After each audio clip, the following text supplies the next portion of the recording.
libertad, sentir la totalidad sin que el picoto pulsante me amenace amanecer, sintonizando los compases, veremos las tomadas que me ofrecen camino en la montaña. Esta perdida cuando pienso en tu ranking, mientras me califitas te descubre mi lápiz, ya sé por qué autorizas el destierro y el tráfico, me lo decía el sable cuando estaba pecado mi lucidez, para que el ego no me ataque dos y a la vez, a veces me victimiza y a veces me ensordece, para que no pueda actuar con real fluidez, si aprendo a respirar ahí yo la estupidez, la misma que me domina cuando comienzo a ceder, en un tablero la rabia y yo jugando ajedrez, y mi avidez por vencer me hace perder el eterno respiro, verán que crecer, se llama fe, caras que dicen todo y caras que dicen nada, enciende la fogata y en tu dolor, verás el oro en la mañana, quien te grita y te llama, la persistencia innata que se encuentra en tu alma, caras que dicen todo y caras que dicen nada, enciende la fogata y en tu dolor, verás el oro en la mañana, quien te grita y te llama,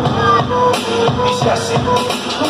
Me fui de viaje y me dio risa, donde quiera que estuve siempre estuvo aquella herida, al comenzar la huida pude cambiar espacios, pero nunca pude escapar de mi propia mentira, y de la ira interna que me asfixia, al ver hambre y justicia, al ver ojos perdidos en afanes y codicia, persistencia, Dios el derrotativo de la tierra para hablar y proyectar una huida, las uñas relucientes con bonito color tierra, haya respuesta para la duda que bloquea, disfruta la espera, porque los relojes también necesitan siestas. Ríe mi amigo,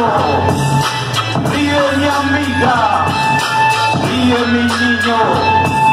sentir la plenitud por un momento. Ríe mi amiga, ríe mi amigo, ríe mi niño, sentir la plenitud por un momento. Agradecer a todos los parches, a cada uno de los artistas que se para acá. Hay que tener carácter y voluntad, familia. Hoy, por un momento respiré, me sorprendió el camino, gran hallazgo me encontré, vida bella, una luz que mata me enseñas, el animal más fuerte porque carga las estrellas. Hoy, por un momento respiré.